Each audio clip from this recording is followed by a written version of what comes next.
E aí, galera? Bem-vindo a mais um Leituras do Sumpa. Eu sou a Bela e vou fazer as vezes do rapaz enquanto ele decide se casa ou compra uma bicicleta. O ano era 1980 e Seis e o Superman estava a poucas edições da reformulação. Com a crise nas Infinitas Terras, toda a DC seria reinventada e o azulão passaria para as mãos de John Byrne, que, segundo alguns, marvelizaria o personagem. Ele atualizaria o personagem para os anos 80 e o deixaria mais frágil e crível, o que até agradou a alguns, mas não a todos, e após a saída do autor, acabou passando por reversões pontuais para deixá-lo mais aceitável aos antigos fãs. Como eles eram artistas não videntes na época, todos estavam empolgados com a nova contratação e seu futuro supostamente promissor na franquia. Para comemorar a novidade e fazer uma despedida digna, chamaram Alan Moore, um roteirista em ascensão dentro da editora, para narrar. Além dele, a arte contaria com George Pérez e artistas clássicos do herói, como Curt Swan, Murphy Anderson e Kurt Schaffenberger. Surge o que aconteceu ao Homem do Amanhã, um duplo hacking. Como tudo o que conhecíamos do personagem deixaria de existir, o roteirista imaginou uma possível última história do personagem. Neste universo, o Superman havia desaparecido ou deixado de existir, e 10 anos depois, um jornalista decide entrevistar Lois Lane, que além de ser conhecida como a ex-namorada do herói, também foi uma das testemunhas oculares do evento. Durante a conversa, eles relembram tudo o que aconteceu antes, durante e se indagam sobre o depois. Nesta história imaginária, de uma hora para outra, todos os vilões do escoteiro reaparecem com intenções sombrias. Começou com o Bizarro, que na tentativa e ser uma cópia imperfeita perfeita do Super, teve uma crise homicida que acabou se tornando suicida.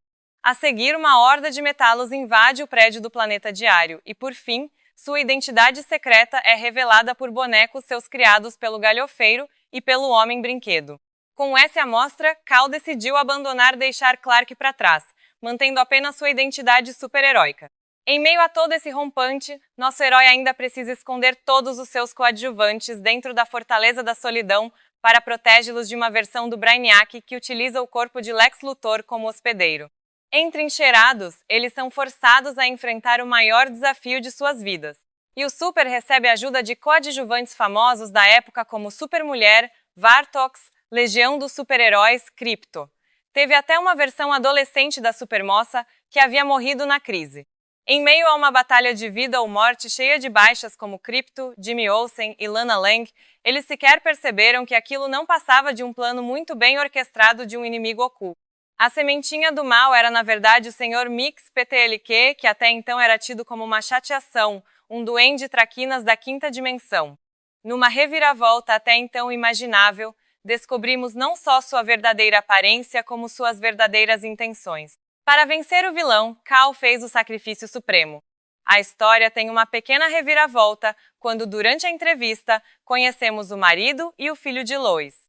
Além de perguntar para o marido se ele não sentia falta dos dias de então, descobrimos que seu filho Jonathan consegue transformar carvão em diamante. 39 anos depois, essa história pode parecer datada, e realmente é, só que estamos falando de um clássico.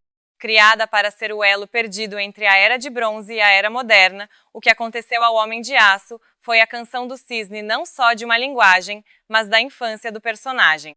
Em plena Era Reagan não havia espaço para a ingenuidade, e os heróis estavam começando a ranger os dentes e a tomar atitudes questionáveis e violentas.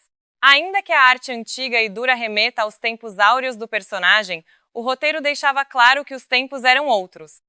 As coisas mudaram, não era mais uma brincadeira de polícia e ladrão que gerava cenas bizarras e acabavam em risadas.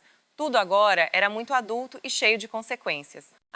Os vilões eram extremos, o que fez deles um perigo real e imediato, algo que nunca representaram, e o protagonista precisou se tornar um assassino, algo impensável até aquele momento. Ainda que essa fosse uma história do Homem de Aço, foi o mais próximo que os leitores de linha chegaram na desconstrução de Watchmen e outros conceitos que Moore começaria a experimentar a partir do ano seguinte. Era sua despedida com o estilo dos títulos não autorais.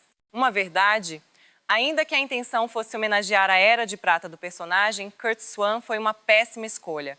Seu traço e sua narrativa tiraram o peso e a emoção de momentos-chave da trama. Ao mesmo tempo, a proposta era exatamente essa, mostrar que não estávamos mais nos anos 1950. Para deixar isso bem claro, as 44 páginas desta história foram divididas entre as revistas Superman 423 e Action Comics 583, ambas publicadas em setembro de 1986. As duas edições foram a pá de cal dessa versão do Superman. No mês seguinte, sairia Man of Steel número 1, escrita e ilustrada por John Byrne, com a arte de Dick Giordano. Nela, veríamos o nascimento do Superman pós-crise e entenderíamos sua mecânica e motivações dentro desta nova realidade. Onde encontrar? Olha, essa é fácil. Além do encadernado americano e do formatinho da editora Abril nos anos 90, nas décadas seguintes, ela foi publicada pelas editoras Ópera Gráfica, Panini e Iglemos. Bem, por hoje é só. Até a próxima, se não for antes. Bem, chegou a hora de passar o chapéu. Não se esqueça de deixar seu like, comentar e indicar para seus amigos. E se odiou, indique para os inimigos só de sacanagem. Até a próxima, se não for antes.